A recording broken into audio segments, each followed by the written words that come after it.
इस जंगल की विशालता का पता यहीं से लगाया जा सकता है कि यहाँ वैज्ञानिक हर 3 दिन में एक नए जीव की खोज कर निकालते हैं। आपको यह जानकर हैरानी होगी कि यह जंगल इतना बड़ा है कि यह ब्राजील, पेरू, कोलंबिया और वेनेजुएला जैसे 9 बड़े देशों तक फैला हुआ है। अमेज़न रिवर का महत्व। अब ऐसा भी नहीं है कि धरती को अमेज़न की जरूरत सिर्फ यहाँ के पेड़ पौधों के लिए ही है, बल्कि यहाँ की नदियाँ भी हमारी धरती और हम इंसानों के लिए उतना ही जरूरी है जितना कि ये जंगल। इस जंगल से होकर गुजरने वाली हजारों किलोमीटर के एरिया में बहने वाली अमेज़न रिवर को धरती की लाइफलाइन भी माना जाता है। सिर्फ अमेज़न रिवर ही नहीं, बल्कि इसके साथ ही इसकी कुछ सहायक नदियां भी हैं, जो इस जंगल की जरूरतों को तो पूरा करती ही हैं, बल्कि यह तो हमारी धरती को साफ पानी उपलब्ध कराने के साथ साथ इसमें रहने वाले जीवों को एक सिक्योर इन्वायरमेंट भी प्रोवाइड कराती हैं। अमेज़न रिवर इस पूरे जंगल में से होते हुए ब्राजील से होकर अटलांटिक ओशन में जा मिलती है और ये रिवर जुड़ी हुई है इसकी 1000 से भी ज्यादा सहायक नदियों से। अधिक बारिश होने से यह नदियां आसपास के इलाकों के लिए ड्रेनेज का काम करती हैं।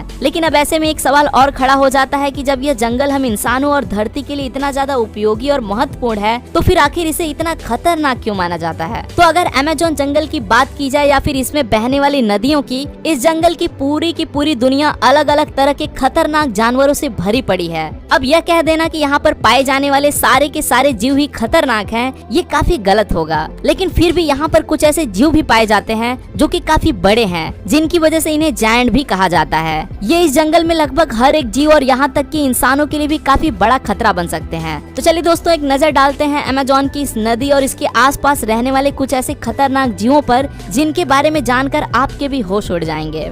एनाकोंडा। वैसे तो इंसानों में खौफ पैदा करने के लिए सांप का नाम ही काफी होता है, लेकिन एनाकोंडा सांपों की एक ऐसी प्रजाति है जिसका खौफ इस पूरे जंगल के हर एक जीव में देखने को मिलता है, क्योंकि ये यहाँ के जंगल की धरती के साथ साथ पानी में भी आतंक मचाए रखता है। जहाँ यह सांप 20 फीट से ज्यादा बड़ा हो जाता है, वहीं अगर बात की जाए इसके वजन की, तो एक वयस्क एनाकोंडा 300 किलोग्राम से भी ज्यादा वजनी हो जाता है। अब यहीं से अंदाजा लगाया जा सकता है कि इस जंगल में घूमने वाला यह दानव कितना खतरनाक होगा। एक एनाकोंडा इतना डेयरिंग होता है कि यह तो किसी पर भी हमला करने से नहीं डरता, यहाँ तक कि यह तो क्रोकोडाइल, जैगुआर और इंसानों तक को भी झपट कर मौत की नींद सुला देता है। ये जमीन पर तो थोड़ा सुस्त होता है, लेकिन पानी में जाते ही काफी तेज गति से तैरने लगता है। इसके शिकार को पकड़कर उसे जकड़ने की स्ट्रेटजी बेहद दर्दनाक होती है। यह सभी चीजें इसे अमेज़न जंगल का सबसे बड़ा शिकारी बना देता है। Electric eel. मछलियों की प्रजातियों में इलेक्ट्रिक ईल से ज्यादा खतरनाक शायद ही कोई दूसरा जीव होगा, क्योंकि यही एकमात्र ऐसी मछली है जो अपने शिकारी और शिकार दोनों को ही मात देने के लिए बिजली के झटके का इस्तेमाल करती है। इसके अंदर इतना जबरदस्त करंट होता है